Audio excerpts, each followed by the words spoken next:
आश्वासन ही मिलता है, हमें कोई मदद नहीं मिलती है क्योंकि वक्फ ने दावा ठोक दिया है। अब मैं पूछ रही हूं कि संभल में हो क्या रहा है? संभल में जो बात कही जा रही है, मैं एक बार आचार्य जी आपके साथ शुरुआत कर लेती हूँ स्टूडियो से, फिर मैं वापस मेहमानों पर जाऊं।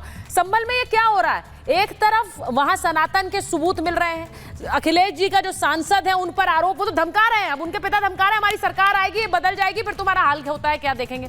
दूसरी तरफ अब एक और कहानी आ गई है, क्या इसी तरह से जमीन कब्जा हुई वक्फ की? ये जो रिपोर्ट अब ताजा आई है, देखिए पूरे देश के अंदर जहां जहां जमीनें हैं वक्फ बोर्ड के, वो पूरी एक तरह से स्कैम है।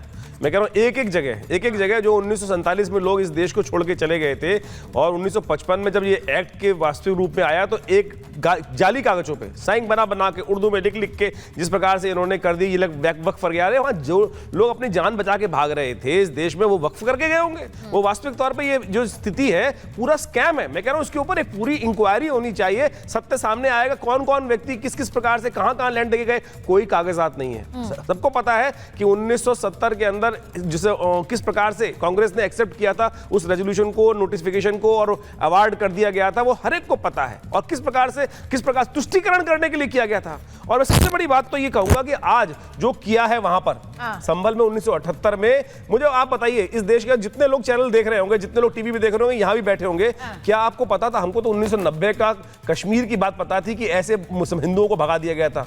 दिल्ली से 150 किलोमीटर की दूरी पर इतना जघन्य अपराध हुआ जिसमें हिंदुओं को मार के काट के भगा दिया गया, उनकी जमीन जायदादों से बेदखल कर दिया गया, उनकी जमीनों पे, मंदिरों पे कब्जा कर लिया गया। क्या है ये? और उसके बाद अगर हम आज इस बात का ज्ञान होता है और उनके अरे भैया झूठ है, ये झूठ है, ये झूठ है। आदमी हो, मुझे समझ में, आदमी हो क्या हो, इंसान हो या क्या हो, ईमान वाले लोग, ईमान की बात करने वाले लोग यहाँ बैठ के जघन्य पाप कर रहे हैं। अरे भाई सामने मुझे बताओ, गरीब आदमी अपनी बात कर रहा नहीं कर रहा, आज भी है कि नहीं है? ये बात मैं बता रहा हूँ, स्थिति है कि नहीं है इस देश के अंदर? क्या कर रहे हैं? देखिए मुजफ्फरनगर और संभल में वक्फ की प्रॉपर्टी को एक तरह से कब्जाना दोनों एक बराबर नहीं है, दोनों एक चीज नहीं है। मुमताज जी आप जो बात कह रहे हैं, मैं संभल पे इसलिए मैं हैरान हूं क्योंकि संभल में एक दंगा हुआ जिसके बारे में बार बार जिक्र हो रहा है कि कई दंगे हुए, उसके बाद वहां से हिंदू छोड़कर चले गए, वहां पर मंदिर बंद हो गए, अब फिर से मंदिर खुल रहे हैं, ताले खुल रहे हैं, वहां पर सनातन के सबूत निकल रहे हैं। अब ये जो ताजा मामला है ये एक तरह से बता नहीं रहा है कि हुआ क्या होगा वहां पर, फिर वक्फ आ गया वहां पर, यहाँ पे भी वक्फ की एंट्री। देखिए ऐसा है सुचारिता जी, ये माहौल खराब करने की बात है। ये बाकायदा गवर्नमेंट और बीजेपी के लोगों की तरफ से एक साजिश है पूरी तरीके से, और ये मामले को बहराइच होता है, वहाँ जांच शुरू होती है। अरे वक्त पे बात करो ना, वक्त ने जो दावा किया है वो भी बात क्या है भाई? बताओ ना, गरीब आदमी बेचारे जो खड़े हैं रो रहे हैं, कह रहे हैं कि भैया हमारे कोर्ट तो जा ही नहीं सकते ना, कोर्ट की बात कर रहे हैं। ऐसा थोड़ी है कि कोर्ट जाएगा, कोर्ट चले जाए, दावा कर दे कि हमारे मेरा है वक्त है तो हो जाएगा। आप मानती हैं? अगर मैं ये दावा कर दूं कि भाई ये रिपब्लिक जो है तो वक्फ की प्रॉपर्टी को जाना पड़ेगा हाई कोर्ट नहीं, अरे भाई कहते रिपब्लिक पर वक्फ का दावा हो जाएगा। कमाल हो गया,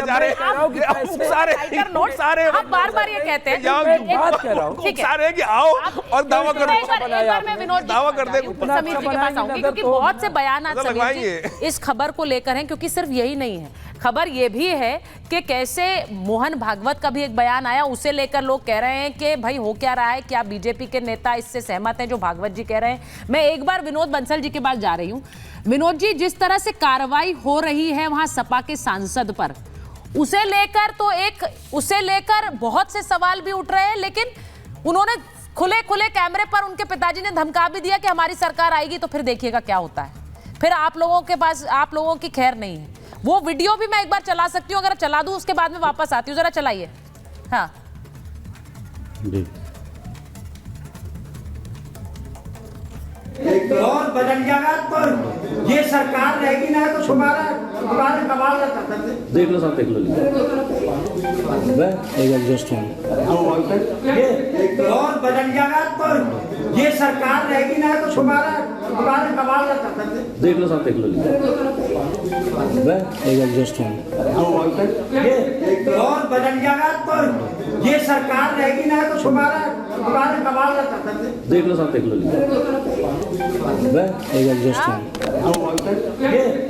संभल के सांसद के पिता कह रहे हैं कि अगर दौर बदल गया, देख लो, सब देख लो, वापस आइए। तो संभल के सांसद के पिता कह रहे हैं कि ये दौर बदल गया, तो फिर क्या हाल होगा हम आपको बता नहीं सकते। भाई किदवई साहब को लीजिए, एक बार विनोद जी को लीजिए जरा। किदवई साहब, ये हो क्या रहा है? ये धमकी पे धमकी दी जा रही है। मीटर आपके वहां पे पकड़ी गई, अतिक्रमण आपका तो वहां पर बुलडोजर चला, अब ये धमकी वाला वीडियो भी आ गया भाई कि अगर हमारा दौर बदलेगा फिर तुम्हारा कबाड़ा कर देंगे। सुचारिता जी, ये मैं भी बोल रहा हूं, ये आप भी बोल रहे हैं कि जब सरकार बदलेगी तो भारतीय, मैं सुन लिए, मैं भी वही बोल रहा हूं कि जब सरकार बदलेगी हाँ। तो भारतीय जनता पार्टी तो के उसी वो को निवेदन है गुंडे ये। जो इस प्रदेश में अराजकता फैला रहे हैं वो जेल में होंगे। दूसरी बात, अच्छा, अभी इसको वक्त की बात है। अराजकता बोलते हैं? नहीं सुचारिता जी। अरे किसी के exactly। किसी चोर को पकड़ना, किदवई साहब, उस पर रिकवरी नोटिस जारी करना, क्या ये अराजकता कैसे क्या? है भाई? मैं आपसे अगर पूछूं ये अराजकता है तो आप भी जाइए कोर्ट में, आप तो वकील हैं। तो आप फैला रहे हैं। सुचारिता जी, एक एक करके विनोद जी मैं आ रही हूँ आपके पास, 1 मिनट आऊंगी ना, पहले उन्हें बोल दे दीजिए। अरे ये किस गुंडे को बैठा लिया है सुचारिता जी आपने? नहीं वो इस गुंडे तरह ही से कर रहे हैं। No no no no Kidwai साहब, this is not expected of you. ये कोई तरीका नहीं है। वो मेरे मेहमान है, आप भी मेहमान है। ये अपनी संस्कृति दिखा रहे हैं, आचार्य जी, ये अपनी संस्कृति दिखा रहे हैं। सुचरिता जी गलती नहीं है, ये अपनी संस्कृति दिखा रहे हैं। कोट पैंट पहन के इस्लामिक बैठे हैं, जिहादी आपको जेंटलमैन संस्कृति यही लेना बात चाहते कहती हैं। है ये कि क्यों दूसरों का तरीका इसी तरह से आदर करो। आचार्य जी मुझे 1 मिनट बात करने दीजिए, होल्ड।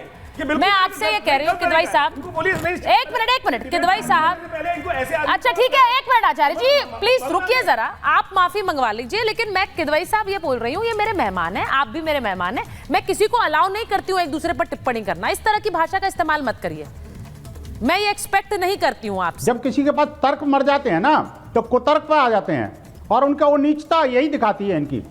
नहीं, हमें अब कोई दिक्कत विनोद जी, नहीं है, लेकिन विनोद जी, इनकी नीचता दिख रही है। अब इनकी विनोद जी, इस्लामिक मैं उनको संस्कृति बोल यही रही कहती हूँ है, इस ऐसा लग तरह रहा के है। शब्दों का इस्तेमाल न करने के लिए। अब आप जरा थम कर बात करते हैं, क्योंकि ये मुद्दा बड़ा इनको होता बोलिए ना, जा रहा माफी मांगे है। भाई, ये तो ठीक नहीं है, इसमें एक बहुत नेशनल सी चैनल चीजें पर। हैं, इसमें एक नेशनल पहलू चैनल नहीं पर है इस ना। तरह के विनोद जी बदतमीज लोगों रुकिए, को एक बुलाना मिनट। क्या ठीक है क्या?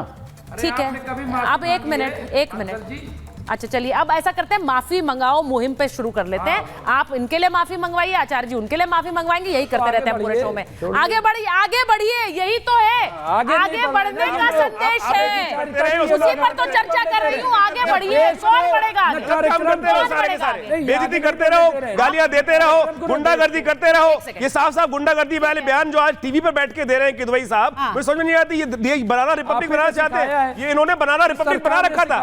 हमने देखा है आज से 10 साल पहले यूपी के हालात क्या थे, 2017 से पहले यूपी के हालात क्या थे, वो सबको दिखाई देता है। बलात्कार हो रहा था, केवल यादव जरूरी है कि हम वाद करें और संवाद भी करें, दूसरे को भी बोलना भाई। चाहिए। कौन नहीं मैं बाहर जा रही हूं, किसको विनोद खाना जी, नहीं मिल रहा, रिपोर्ट, किसको खाना नहीं मिल रहा, किसको इलाज नहीं मिल रहा, सबको मिल रहा है। गोपाल जी, रिपोर्ट एक देख मिनट, लीजिए। एक मिनट, मैं एक चीज पूछना चाह रही हूँ कि फराज जी अगर मुद्दे पर रहें, मुद्दे पर बात करते हैं। ये धमकाने वाली जो एक वीडियो आया है, आप कह रहे हैं कि इनका भी वही